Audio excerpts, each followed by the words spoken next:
शंकरौ वंदे श्रद्धा विश्वास रूपिणौ याभ्यां This call is now being recorded. सिद्धा स्वान्तस्थवीश्वरम् येनाक्षर समाम्नायम् अधिगम्य महेश्वरात् कृत्स्नं व्याकरणं प्रोक्तं तस्मै पाणिनये नमः।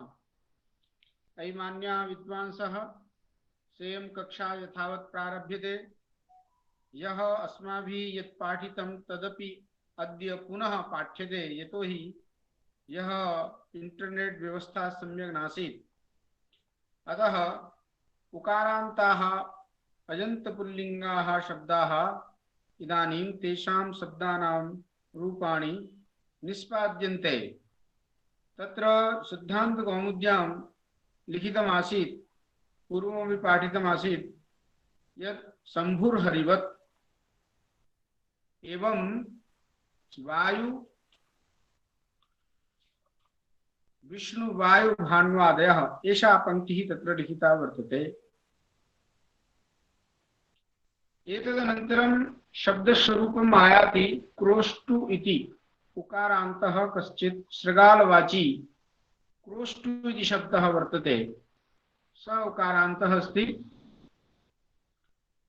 अस्य शब्दस्य सप्तसु विभक्तिषु किं कानि रूपाणि भविष्यन्ति किंचित अस्ति वैशिष्ट्यम् अत्र, अतः तदेव वैशिष्ट्यम् इदानीं। क्रोष्टु शब्दः उकारान्तः, ततः प्रथमैकवचने सुविवक्षायां, तदा क्रोष्टु सु एषा स्थितिर् समायाति। अस्यामेव अवस्थायां विशेषं सूत्रम् आयाति अत्र त्रिजवत् क्रोष्टुः। त्रिजवत् इति प्रथमैकवचनान्तं, क्रोष्टुः इत्यपि प्रथमैकवचनान्तम्। अत्र सख्युरसम्बुद्धौ इति सूत्रात् असम्बुद्धौ इति पदम् अनुवर्तते। इतोत् सर्वनामस्थाने इत्यतः सर्वनामस्थाने इति पदं वर्तते। त्रिच त्रिचा तुल्यं त्रिजवत् तेन तुल्यं क्रिया चेत गतिः। तो यहाँ जो त्रिचा तुल्यम त्रिजवत की जो बात है, तो त्रिच प्रत्यय है और प्रत्यय से यहाँ प्रत्ययांत ले लिया जाएगा, इसलिए त्रिजंत वत ऐसा अर्थ करना चाहिए। तो संबुद्धौ क्रोष्टु शब्दः त्रिजन्तः, इसका अर्थ लिखते हैं दीक्षित जी। क्रोष्टु शब्दः स्त्रियन्तेन तुल्यं वर्तते, तेन तुल्यं क्रियाचेत वति, चूंकि वत्यर्थ तुल्यार्थ है, अतः उसी को इन्होंने वृत्ति में कूट कर दिया और लिख दिया कि क्रोष्टुः त्रिजन्तेन तुल्यं वर्तते। ये इस तरह से अर्थ किया। कदा कस्याम अवस्थायां किं निमित्तं तदा उच्यते असंबुद्धौ सर्वनावस्थाने परे। अर्थात संबुद्धि भिन्न सर्वनावस्थान पर में है तो क्रोष्ट शब्द त्रिजंत की तरह बन जाएगा।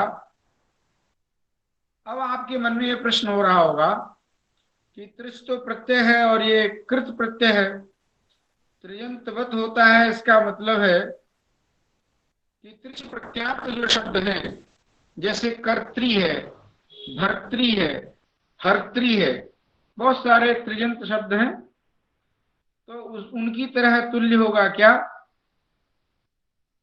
तो किस तरह से होगा? तो मैं ये कल बात चर्चा कर रहा था आपको। त्रिजंत क्रोष्टु त्रिजंतेन तुल्यम वर्तते, तो त्रिजंत तो कर्त्री भर्त्री हर्त्री इत्यादि बहुत सारे शब्द हैं, तो उसकी तरह हो जाएगा क्या? ऐसा मन में एक प्रश्न उठता है, एक ऐसी जिज्ञासा होती है। तो इस पर ये हमें देखना है कि यहाँ क्रोष्ट शब्द त्रिजंतेन तुल्यम वर्तते का मतलब क्या है कि यह सूत्र अतिदेश सूत्र है, और अतिदेश जो है 6-7 प्रकार के होते हैं। कहीं कार्यातिदेश होता है, कहीं रूपातिदेश होता है, कहीं अर्थातिदेश होता है। कल हमने ये कारिका बताई थी कि अतिदेश जो है 7 प्रकार के होते हैं। कार्य रूप निमित्तार्थ शास्त्र तादात्म्य शब्दतः। तो इनमें से यह कौन सा अतिदेश है और किस तरह से यह त्रियंतवत रूप को प्राप्त होगा? तो उनमें से सप्तविध जो अतिदेश है उनमें से यह अर्थातिदेश है। प्रोष्ठ शब्द का जो अर्थ है वह अर्थ जिस शब्द से निकलता हो ऐसे वह शब्द त्रिजंतवत रूपम लभते। क्या मतलब हुआ, क्या अर्थ हुआ इसका? तो इसको कंठतः ग्रंथकार कंठतः बोलते हैं, महता कंठेन पंक्ति मेकम लिखन्ति। वह पंक्ति यह है कि क्रोष्ट शब्द से स्थाने क्रोष्टी शब्द प्रयोक्तव्य, ये तात्पर्य है। त्रिज्योत्क्रोष्टुः इति सूत्रस्य कः अभिप्रायः? तर्हि क्रोष्ट शब्द से स्थाने क्रोष्ट्री ये त्रिजंत, और यह क्रोष्ट्री शब्द जो त्रिजंत होगा उसका अर्थ भी वही होगा जो उकारांत क्रोष्ट शब्द का होता है। उकारांत क्रोष्ट शब्द का क्या अर्थ है? तो श्रृगाल अर्थ है। वही श्रृगाल अर्थ, क्योंकि ये अर्थातिदेश है, अतः क्रोष्टी शब्द को त्रिजंतवत रूप बना लिया और वही श्रृगाल अर्थ होगा, तभी त्रिजुद्भाव होगा। तो आहत्य कुल मिलाकर के ये बात आ गई सामने कि क्रोष्टु अग्रेसु इसकी जगह पर अब क्रोष्ट्री अग्रेसु ऐसी स्थिति बनती है। क्रोष्ट्री अग्रेसु ऐसी स्थिति में अग्रिम सूत्र प्रवृत्त होता है, ऋतोङि शर्वनामस्थानयोः। ऋतः इति षष्ठीवचनान्तं, नी सर्वनामस्थानयोः इति सप्तमी द्विवचनान्तं द्वितीयं पदम्। अत्र सूत्रमेतत् अंगस्य अत्र अस्मिन् सूत्रे अधिकारः आयाति। अंगाधिकारी वर्तते, अतः पदांगाधिकारी च तदन्तस्य इति एका परिभाषा वर्तते। अतः ऋत् इत्यनेन ऋदन्तः इत्यर्थः है ना। ऋत अत्र ङौ सर्वनामस्थाने च परे ऋत् इत्यनेन ऋदन्तः इत्यर्थः। वस्तुतः तत्र अंगस्य इति पदस्य अत्र अधिकारः वर्तते, तेन सह विशेष्य विशेषण भाव कल्पना क्रियते। तर्हि विशेषणे तदन्त विधि अंगस्य इति विशेष्यं पदं ऋत इति विशेषणं पदम्। अतः येन विधिस्तदन्तस्य इत्यनेन सूत्रेण तदन्त विधौ सत्यां तदन्त विधि होती है, तो ऋदन्तस्य अंगस्य नी और सर्वनाम स्थान पर रहते गुण होता है। ह्रस्वस्य गुण सूत्र से यहाँ पर गुण यदि प्रथमिक वचनांत पद की अनुवृत्ति आती है। अतः इस सूत्र का अर्थ स्पष्ट हो गया कि नी और सर्वनाम स्थान पर न हो तो ऋदंत अंग को गुण होता है। अब ये क्रोष्ट्री शब्द ऋदंत है, अतः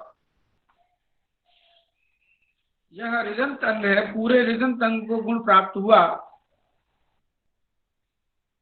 ऋतोङि सर्वनाम स्थाने सूत्र के द्वारा तब सूत्र लगता है ऋदुसन स्फुर्दुसो निहसांच।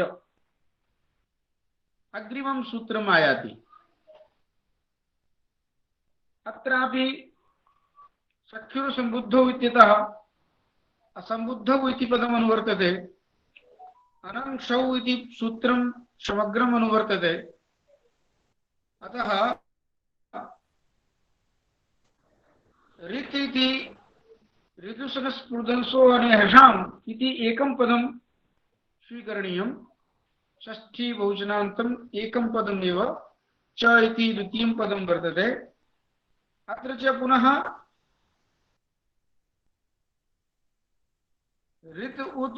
ऋत उष्णस पुरुदंश और अनेहस, इस तरह से पुरुदंश में भी पुरुदंसस, इस तरह से हमें यहाँ द्वंद्व करके षष्ठी के बहुवचन में रूप बना लेना चाहिए। तो ऋत से यहाँ पर ऋदंत अर्थ हो जाएगा ऋदंतानाम अंगानाम उष्णसादीनाम च शब्दानाम अनंग स्यात् असंबुद्धौ शौ। संबुद्धि भिन्न सर्वनाम स्थान पर हो तो ऋदंत और उष्णसादियों को अनंग आदेश होता है। तो संपूर्ण ऋदंत कोष्ठी शब्द उसके स्थान पर अनंग आदेश प्राप्त होता है। तो अलुंत्य से परिभाषा आती है। तो अंतिम अल को होगा, अंतिम अल कौन है, रोस्ट्री में री है। गुरुजी सो मतलब केवल सु का स्थान पर होगा? नहीं, सु परे रहते अनंग, पहले केवल केवल सु का स्थान पर ही होगा। हाँ, सु परे सो रहते ही बोला, होगा। सो और में सु रहेगा, केवल सु रहने से ही होगा, ओ रहने से नहीं होगा। नहीं, समुद्धि भिन्न सु पर में हो, क्योंकि यहाँ अनंग सौ सूत्र से सप्तम एक विष्णांत सौ पद की अनुवृत्ति आती है।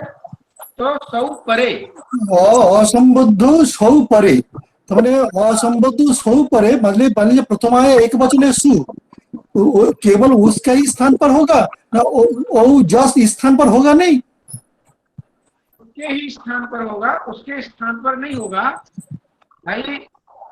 वो तो निमित्त है, सप्तमी है, सु परे रहते होता है। जिसके स्थान में होगा वह षष्ठन तत्व निर्दिष्ट है। इस सूत्र में षष्ठन तत्व निर्दिष्ट क्या है, ऋदुस्तनस पुरुदंसो अनेहशाम इति एकम पदम षष्ठ्यंतम वर्तते। अतः ऋत से यहाँ ऋदंत अर्थ कर देते हैं, अंगस्य का अधिकार आ रहा है। अतः ऋदंत जो अंग है उसको अनंग आदेश होगा, और उष्णस और अनेहस और पुरुदंस जो शब्द हैं उनको भी अनंग आदेश होगा। कब? संबुद्धि भिन्न सु पर में हो तो। अतः यहाँ संबुद्धि भिन्न सु का मतलब है प्रथमा एक वचन सु पर में हो तो। अब इसमें क्या पूछना है?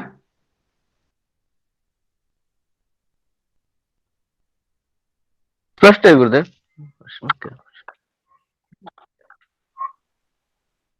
भट्टाचार्य जी की आवाज नहीं आ रही है, उन्होंने अभी म्यूट कर रखा है, वो अनम्यूट हो गए तभी आवाज। असंबुद्धौ सौ तो लिखा हुआ है, संबुद्धि भिन्न सिर्फ सु के पहले। इसका मतलब क्या, केवल प्रथम आया एक वचन में ही होगा। जी जी, यहाँ सु से वो सप्तमी का बहुवचन सु मत पकड़ लेना। हाँ सही मैं बता रहा हूँ, ये केवल प्रथम आया एक वचन में ही होगा। ठीक है, ठीक क्लियर हो गया। अब हम आगे चलते हैं।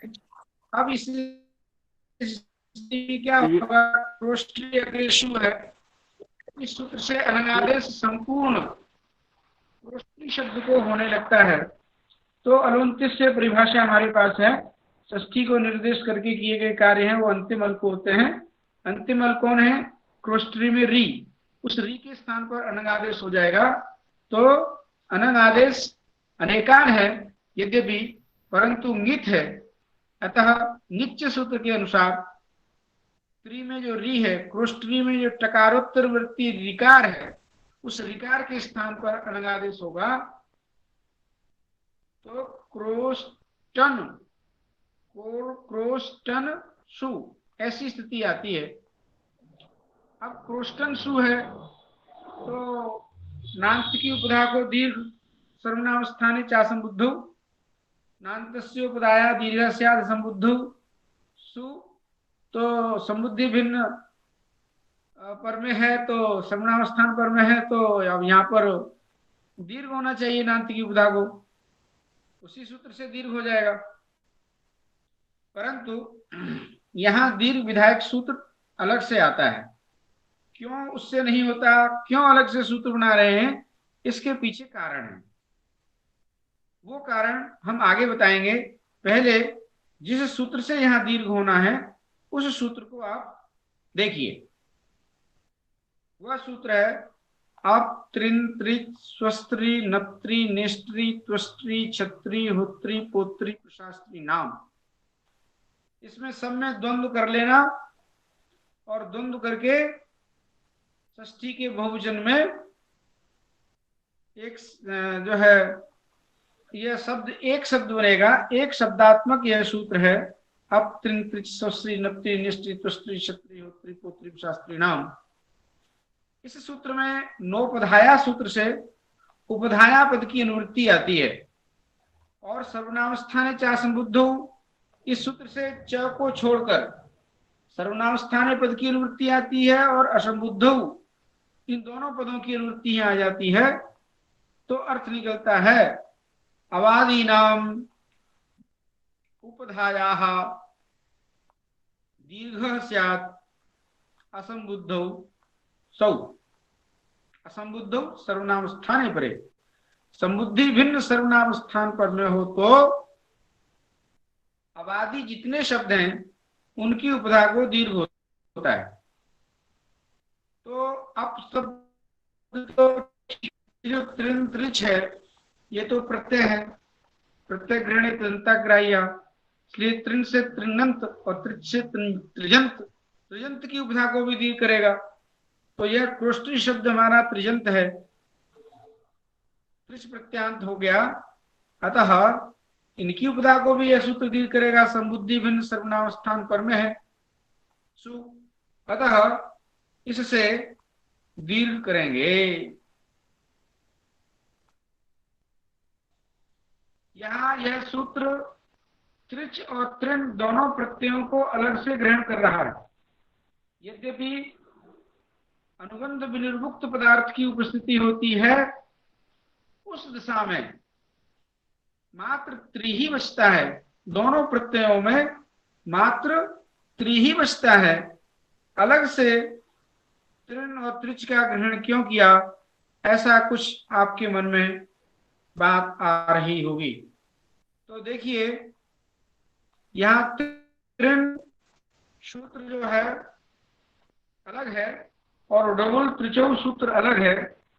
इन दोनों से कर्ता अर्थ में त्रिन और त्रिच दोनों प्रत्ययों का विधान किया जाता है। ऐसे ही उणादि से भी कोई त्रिच और त्रिन प्रत्ययों का विधान होता है और उणादि से त्रिन प्रत्यय करके और त्रिच प्रत्यय करके नप्त्री निष्ट्री तुष्ट्री होत्री पोत्री भ्रात्री जामात्री मात्री पित्री द्वित्री आदि बहुत सारे शब्दों की निष्पत्ति होती है।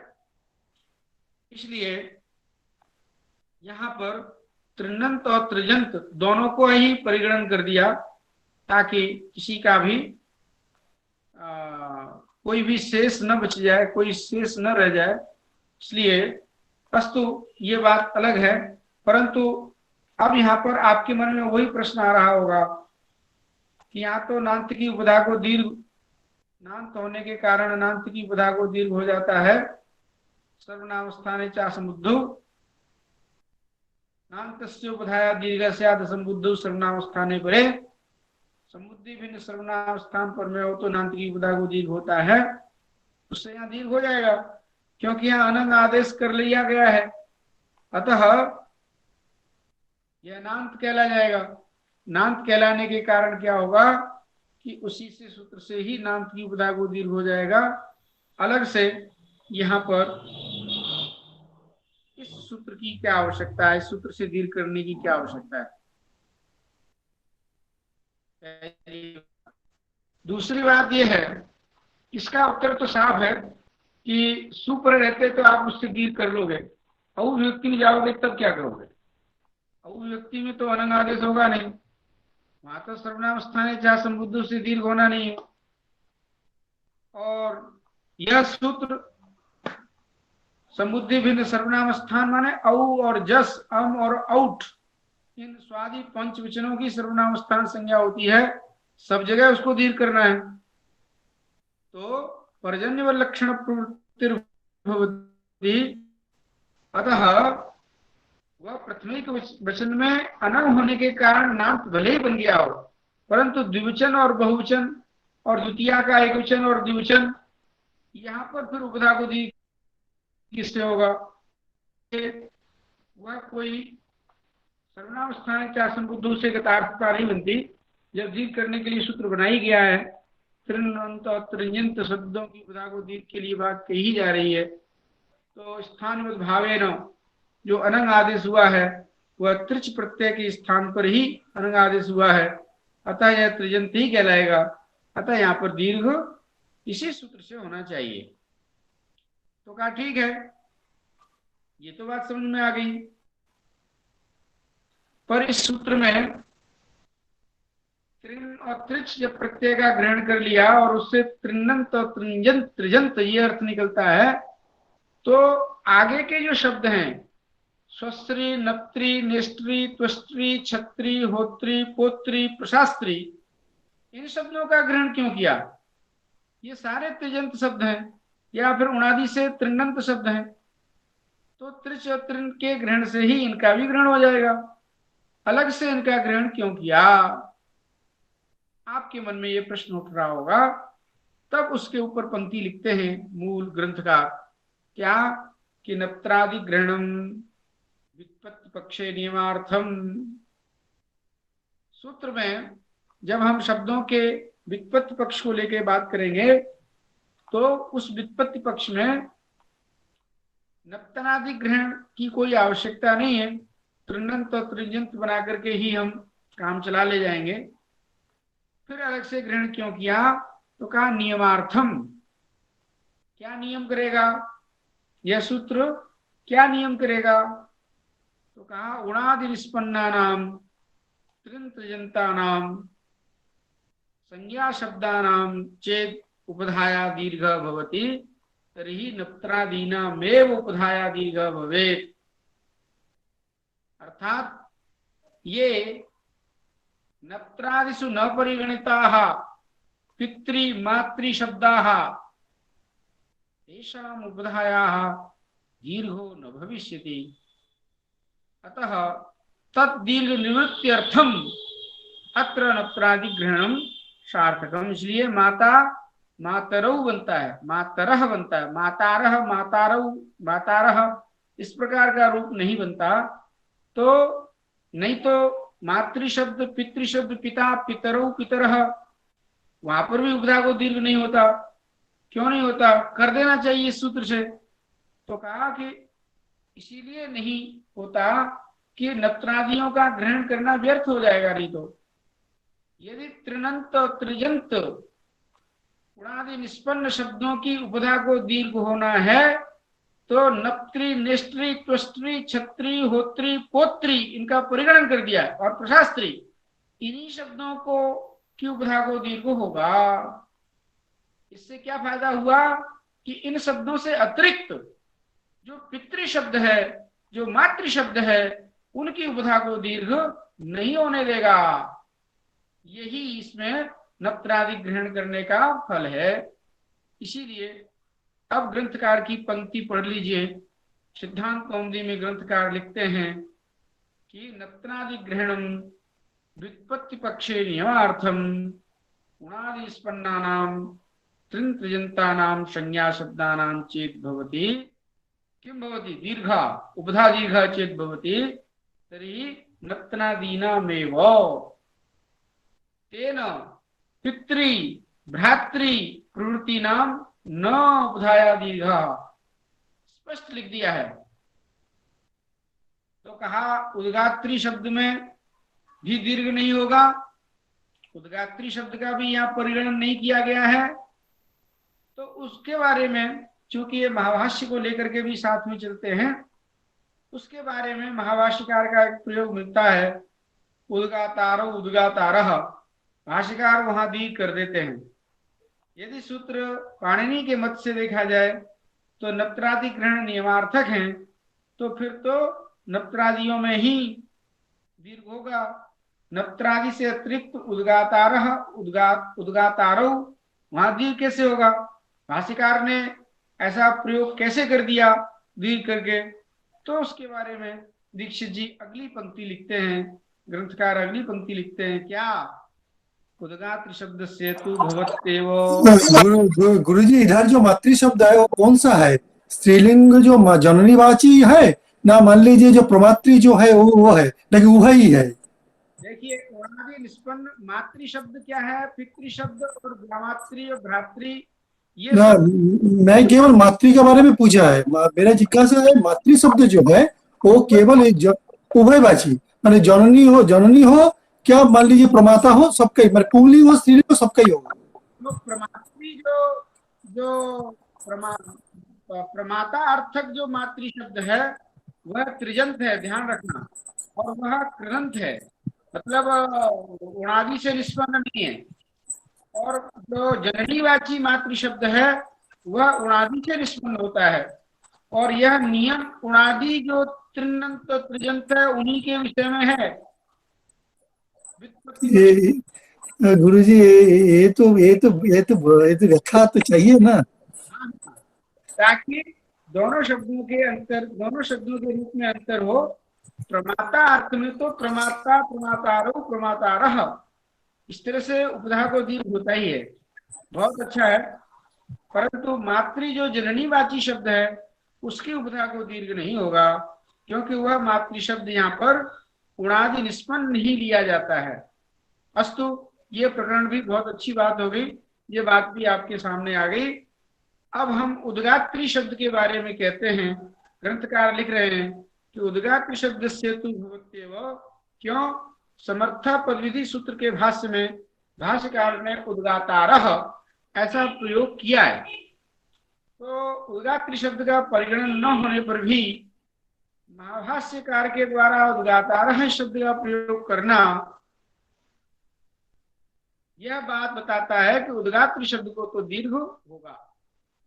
अस्तु, क्या उद्गात्री शब्द को आप ऐसा कर लो, यहाँ होता क्या है, उद्गात्री शब्द को आप जो है ना वो उणादि निष्पन्न मत मानो, उसको ऋण त्रिचु से त्रिच प्रत्यय करके सिद्ध कर दो, काम खत्म हो जाएगा। ये कहने की पंक्ति लिखने की जरूरत ही नहीं है कि उद्गात्री शब्द से तु भवत्येव समर्थ पद विधि सूत्रे उद्गातारः की भाष्य प्रयोगात्। तो उद्गात्री शब्द को आप उणादि निष्पन्न न करके आप ऋण त्रिचु से निष्पन्न कर लीजिए, कोई दिक्कत नहीं आएगी। खैर, पर नियम तो सर्वापेक्षी होता है। नियम जो है, नियम में ये उणादि निष्पन्नानां त्रिन त्रिजंतानां दीर्घ स्यात् तर्हि नत्रादीनाम एवं, इस तरह से उणादि निष्पन्नानां शब्द का प्रयोग कर दिया है। जबकि आप दीक्षित वहां आप जाएंगे, लघुगोमती इत्यादि पुस्तकें हैं उनमें आप देखेंगे ये उणादि निष्पन्नानाम यह अंश नहीं रहता है, इसलिए उद्गातारः इत्यादि शब्दों के प्रयोग की सिद्धि कर ले जाते हैं। भेमी व्याख्या वगैरह देखने लायक है, यहाँ पर वो बहुत अच्छी तरह से यहाँ पर सारी बात बताते हैं, तो वो बात मैंने आपको बता दी है। खैर, अब आप चलिए, अब हम क्रोष्टा शब्द बनाने जा रहे हैं।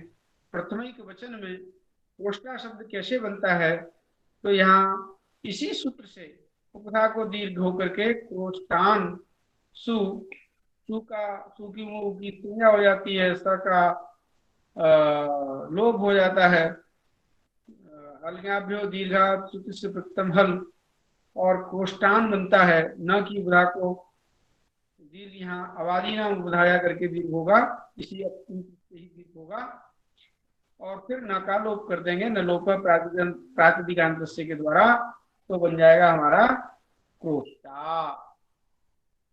ये प्रथमा के क्वेश्चन में क्रोष्टा शब्द बनके तैयार हो गया। अब औ विभक्ति लाएंगे, तो क्रोष्टी औ, ऐसी स्थिति में क्या करेंगे आप, क्रोष्टी अग्रे औ है तो यहाँ पर ऋतोगी सर्वनाम स्थानयोः, ऋतोगी सर्वनाम स्थानयोः से पहले एक वर्णची आएगा, क्रोष्टी अग्रे हुआ वो 21 स्थान में ऋण करने जाएगा, उसको प्रथम पुरुष सवर्ण सूत्र रोक लेगा, वह प्रथम पुरुष सवर्ण पुरुषोण दीर्घ करने जाएगा, उस प्रथम पुरुष सवर्ण से होने वाले पुरुषोण दीर्घ को ऋतो भी सर्वनाम और रोकेगा। वो कहेगा कि ऋदंत अंग को दीर्घ होता है सर्वनाम स्थान पर में हो, तो यहाँ पर सर्वनाम स्थान पर में है और इसलिए ऋदंत अंग है क्रोष्ट्री, उसकी उसको जो क्या है गुण होता है, गुण कर देंगे। री के स्थान में गुण होगा तो रपर करके होगा, पूर्ण रपरा का आपको स्मरण है, तो क्रोस्टर बन जाएगा, क्रोस्टर औ। अब यहाँ पर अपत्री नप्त्री निष्ठी तुष्टी छत्री पोत्री शास्त्री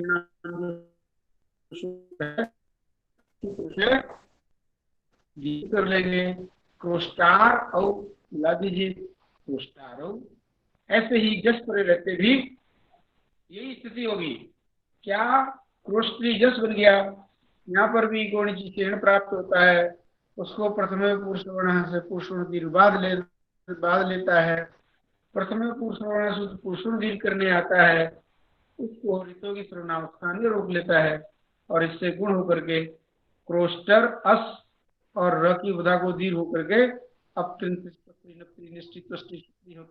शास्त्री नाम इस सूत्र से दीर्घ हो जाएगा, तो क्रोष्टारौ क्रोष्टार अस क्रोष्टारस क्रोष्टारः क्रोष्टा क्रोष्टारौ क्रोष्टारः क्रोष्टारम क्रोष्टारौ। यहां तक तो ठीक है। अब क्या करेंगे, जस विभक्ति लाएंगे और सस विभक्ति लाएंगे, तो यहाँ त्रिजुत भाव भी नहीं होना है, नाम स्थान पर में है नहीं, तो उकारांत ही क्रोष्ट शब्द रह जाएगा। तो जैसे शंभून गुरून बनता है वैसे ही क्रोष्टून यह प्रयोग बनेगा। ठीक है। अब तृतीया का एक वचन टा विभक्ति लेके आएंगे, तो क्रोष्टुटा। अब ऐसी स्थिति में अग्रिम सूत्र लगेगा विभाषा तृतीयादिष्वची, तृतीयादिष्वची विभाषा। विभाषा इति प्रथमिक वचनान्तम अव्ययपदम, तृतीयादिषु इति सप्तमी बहुवचनान्तं द्वितीयं पदम, अचि इति सप्तम एकवचनान्तं तृतीयं पदम। अत्र त्रिज्युत् क्रोष्टुः इति सूत्रात् त्रिज्वत् क्रोष्टुः सूत्र की पूरे की अनुवृत्ति हो जाएगी। तो अचि का तृतीयादि के साथ विशेष विशेषण भाव बना करके यस्मिन् विदिष्ट दादा ग्रहण से अजादिषु विभक्तिषु ऐसा अर्थ निकल आएगा। विभाषा का अर्थ विकल्प होता ही है, तो अर्थ निकलेगा क्या कि अजादिषु तृतीयादिषु क्रोष्टुर्वा त्रिज्वत्, क्रोष्ट शब्द विकल्प से त्रिज्वत् भाव को प्राप्त होगा। तो विकल्प से त्रिज्वत् भाव को प्राप्त होगा, इसका मतलब एक बार तो क्रोष्टरी शब्द बन जाएगा और एक बार उकारांत रह जाएगा क्रोष्ट शब्द। इस तरह से मूल प्रकृति हमारी एक बार ऋकारांत होगी और एक बार उकारांत होगी। कब? तृतीयादि अजादि विभक्ति परे रहते। तृतीयादि अजादि विभक्तियां कौन कौन सी हैं? टा, ङे, नसी, नस, ओस, आम और नी और ओस, यही अजादी विभक्तियां हैं। तृतीयादि अजादी विभक्तियां यही हैं। तो इनके परे रहते क्रोष्टु शब्द जब हो जाएगा, क्रोष्टु को क्रोष्टि आदेश हो जाएगा, तब तो क्रोष्ट्रा एकोनिची से हो जाएगा। और जब नहीं होगा तो क्रोष्टु शब्द उकारांत है, शीर्षो घिसे घिसे घी संज्ञा हो जाएगी और आंगो नास्त्री आम से टांग के टाक के परे रहते आंग के परे रहते आंगो नास्त्री आम सूत्र से आंग के स्थान पर टाक टांग टाक व्यक्ति के स्थान पर न आदेश करके क्रोष्टुना क्रोष्ट्रा क्रोष्टुना और क्रोष्टुभ्याम क्रोष्टुभी अलादि व्यक्ति पर रहते त्रिजुत भाव नहीं होता। और चतुर्थी का एक वचन लाएंगे तो एक बार त्रिजुत भाव हो जाएगा और यह हो जाएगा क्रोष्ट्रे, और नहीं तो क्रोष्टवे, घेर से गुण होकर के अब आदेश हो जाएगा क्रोष्टवे, क्रोष्टुभ्याम क्रोष्टुभ्यः। ऐसे ही क्रोष्ट्रो नहीं, अश्व व्यक्ति पंचमी का एकवचन और षष्ठी का एकवचन जब लेके आएंगे तो क्रोष्टु अश्व बन जाएगा। अब यहाँ पर विभाषा तृतीया सूत्र से क्रोष्टु के स्थान पर क्रोष्टरी आदेश हो गया, विकल्प से आदेश होता है। तो जब आदेश हो जाएगा उस पक्ष में क्या रूप बनेगा, तो क्रोष्टरी अस, क्रोष्टरी अस, इस दिशा में अग्रिम सूत्र आता है रिक्त उत। रिक्त उत सूत्र है, रिक्त उत, रिक्त उत। अब यहां पर देखिए दो पद हैं और यहाँ ngस ngसोश्च सूत्र की अनुवृत्ति आती है, ngस और ngस परे रहते। यह सूत्र तदन्ताम ngस ngसो रति परे उकार एकादेशा स्यात्। यहाँ एक ऊंची से होना चाहिए था। अग्रे अस है, षष्ठी का एकवचन और पंचमी का एकवचन, इस स्थिति में ऊंची से प्राप्त है, परंतु यहाँ पर क्या होगा, ऋतौत सूत्र लग जाएगा। यदि ऋदंत से परे यदि ngस्य और ngस का आकार पर में है तो वहां पर उकार एकादेश होता है। ध्यान देना, एक पूर्व परेव सूत्र का अधिकार है, एक पूर्व परेव सूत्र का यहाँ अधिकार आता है। अतः एकादेश होने का मतलब पूर्व और पर दोनों के स्थान पर एकादेश होगा। और उत, उत में तपरकरण है। अब इस तपरकरण पर थोड़ा सा विचार कर लीजिए। किसी ने कहा कि यहाँ उत में तपरकरण क्यों कर रहे हैं आप? कहते हैं तपरकरण नहीं करेंगे तो दीर्घ और पुलुत ऊ का भी ग्रहण हो जाएगा। कहते हैं नहीं होगा। क्यों नहीं होगा? अरे भाई, सवर्ण का ग्रहण कराने वाला जो सूत्र है वह तो अनुदित सवर्ण से चा प्रत्यय है और वह अविधीयमान अण का ही सवर्ण ग्रहण कराता है। ये तो विधीयमान है, तो विधीयमान होने के कारण यह स्वतः अपने दीर्घ पुलुत इत्यादि का बोध स्वतः नहीं कराएगा। फिर यहाँ तपरकरण क्यों किया? वो पड़ा व्यर्थ, और व्यर्थ पढ़ के उसने ज्ञापन किया। क्या ज्ञापन किया? भाव्यमान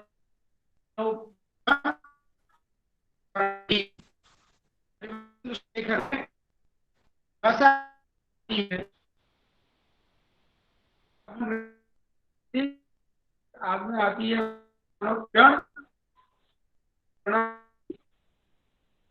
तो अब ये विधिमान पुकार है तो अपने सवर्ण का ग्रहण करा देगा। यहाँ तपरकरण सामर्थ्य, तो उस तपरकरण को रोकने के लिए यहाँ पर वो भाव्यमान तपरकरण व्यर्थ हुआ, व्यर्थ पढ़ के ज्ञापन कर दिया उसने कि भाव्यमानो पुकारा सवर्णान गृहणाति, तो सवर्ण का ग्रहण कराने लगेगा। उसको रोकने के लिए यहाँ पर तपरकरण करना सार्थक हो जाएगा, ऐसा किसी का कथन है। आप परिभाषा शेखर को उठा करके देखेंगे तो वहां पर और बात स्पष्ट हो जाएगी। वहां जो स्पष्ट हो रही है वो बात मैं आपको यहाँ बता रहा हूं कि इस तरह से अनित्य है, ये परिभाषा अनित्य है। तो कहा अनित्य में प्रमाण क्या है? तो महर्षि वाल्मीकि के प्रयोग हैं। महर्षि वाल्मीकि का एक प्रयोग है और भाष्य का भी प्रयोग है। सुपत्र वाहिता वाणा ज्वलिता इव पन्नगाः नैऋतोरस्य भाव्यन्त सवितु रश्मयः यथा। तो सवितु रश्मया यथा में सवितु में यहाँ किसी ने ये कहा कि ये जो तपरकरण है वह वास्तव में सवर्ण के ग्राहक के लिए की निवृत्ति के लिए नहीं है, अपितु द्विमात्रिक ढलोपे पूर्व से दीर्घोण से होने वाला जो है उसको रोकने के लिए है, ऐसा किसी ने, ऐसी चर्चा व्याख्याकार लोग व्याख्याएं करते हैं। खैर, हमें यहाँ पर यह समझना है मूल रूप से क्या स्थिति है कि यहाँ पर ऋत उत में तपरकरण इस परिभाषा का ज्ञापक है कि भाव्यमानो पुकारा सवर्णान गृहणाति, इसलिए सवर्ण का ग्रहण कराने लगेगा तो द्विमात्रिक जो होगा, दर्शन होता क्या है, पूर्व और पर दोनों के स्थान पर इसको होना है, तो पूर्व की एक मात्रा और दूसरे उत्तर वाले की भी एक मात्रा। भाई होत्री अग्रे अस है तो होत्री में जो री है उसकी ह्रस्व री की एक मात्रा, और नस का जो अस है, अस का जो अ है उसकी भी एक मात्रा है, तो एक और एक दो हो गई। तो द्विमात्रिक स्थानी के स्थान पर जब आदेश होगा द्विमात्रिक आदेश होना चाहिए। क्यों? क्योंकि 4 प्रकार का आंतरतम लिया जाता है स्थाने अंतरतमः, प्रमाणकृत, अर्थकृत, गुणकृत। इस तरह से आपको यह परिभाषा में हमने 4 प्रकार की चर्चा की थी। तो प्रमाणकृत से देखा जाए स्थान जब स्थान पर होने वाला जो वह भी तो उस द्विमात्रिक दीर्घ उकार की निवृत्ति करने के लिए इस तपरकरण की बात आपको ध्यान में रखना चाहिए। हमारी बात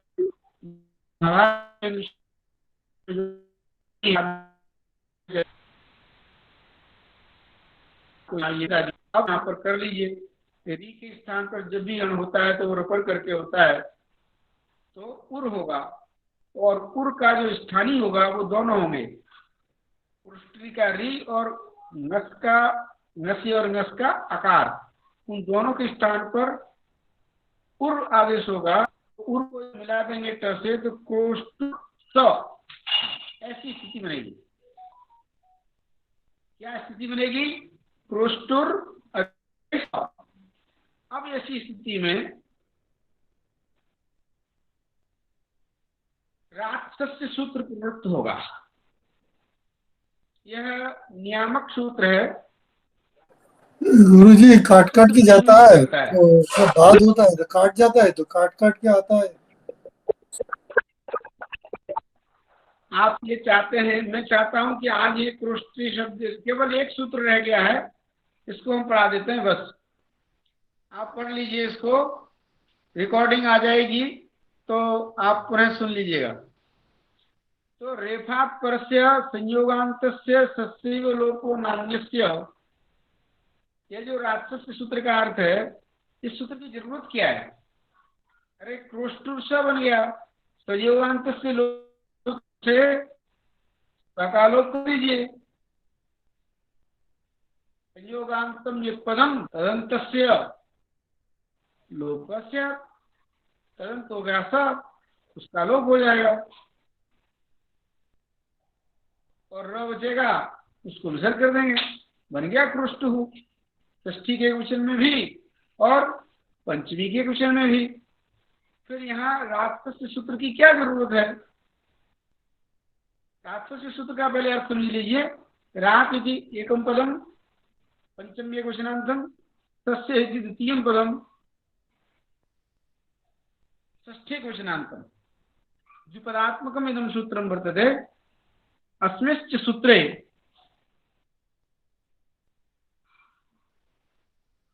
संयोगान्तस्य लोपः इति सूत्रात् संयोगान्तस्य पदस्य अनुवृत्तिर आयाति। और उस यह जो सूत्र है, राक्षस सूत्र जो नियमन कर रहा है, वह संयोगान्तस्य लोप सूत्र को ही नियमन करता है। क्या नियमन करेगा कि रेफ से परे यदि संयोगांत सकार है, रेफात संयोगांतस्य सस्यैव लोपो नान्यस्य, अन्य का लोप नहीं होगा। तो अन्य का लोप नहीं होगा अन्य कौन है? अन्य में र आ जाता है, र का लोप भी प्राप्त होता है।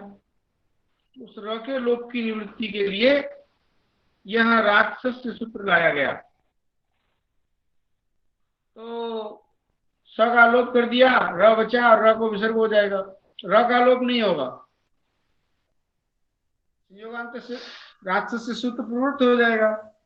इसलिए र को विसर्ग होकर के क्रोष्टु और क्रोष्ट्रो, क्रोष्टु और एक बार घी संज्ञा होगी, घी संज्ञा होकर के सूत्र लगेगा, गुण होगा, लेनित से गुण होगा, से पूर्वक होगा, क्रोष्टो, क्रोष्टु, क्रोष्टो, क्रोष्टुभ्याम, क्रोष्टुभ्यः, क्रोष्टु, क्रोष्ट्रो।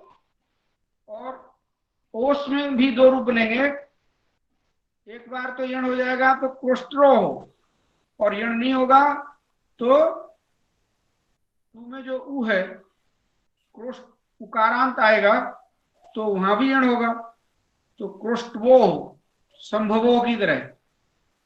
और षष्ठी के बहुवचन में क्रोष्ट्री नाम और क्रोष्टु नाम आम परत्वात्, यहाँ पर त्रिजित भाव विकल्प से होता है यदि व्यक्ति पर रहते, पर एक परिभाषा आ जाती है आम में त्रिजित भावे प्राप्ते, एक परिभाषा आती है नुमचिर त्रिजित भावेभ्यो नुट पूर्व प्रस्तेधेन।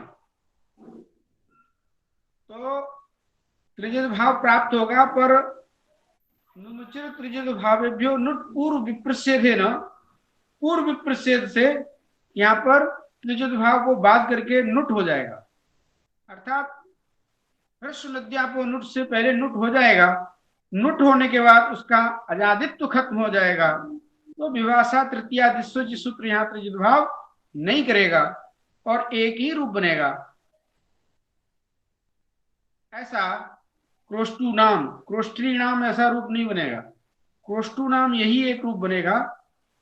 और सप्तमी के एक वचन में ऋतोगी सर्वनावस्थान है, उसे गुण कर देंगे, क्रोस्टर ई क्रोस्टरी, और क्रोस्ट्रोह क्रोस्टवो, और क्रोस्ट्रीसु क्रोस्टुसु क्रोस्टुसु।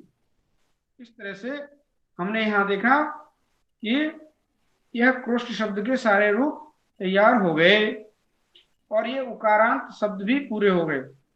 इस क्रोष्ट शब्द के रूप एक बार और चला लीजिए, क्रोष्टा, क्रोष्टारौ, क्रोष्टारः, क्रोष्टारम, क्रोष्टारौ, क्रोष्टून, क्रोष्टुना और क्रोष्ट्रा, क्रोष्टुभ्याम, क्रोष्टुभि, क्रोष्ट्रे, क्रोष्टवे, क्रोष्टुभ्याम, क्रोष्टुभ्यः, क्रोष्टोः, क्रोष्टुः, क्रोष्टुभ्याम, क्रोष्टुभ्यः, क्रोष्टुः, क्रोष्ट्रोः,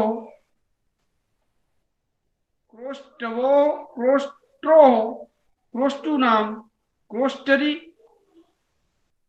क्रोष्ट्रोः, क्रोष्टवोः, क्रोष्टसु, हे क्रोष्टः, हे क्रोष्टारौ, हे क्रोष्टारः। इस तरह से यहाँ पर रूप चलते हैं।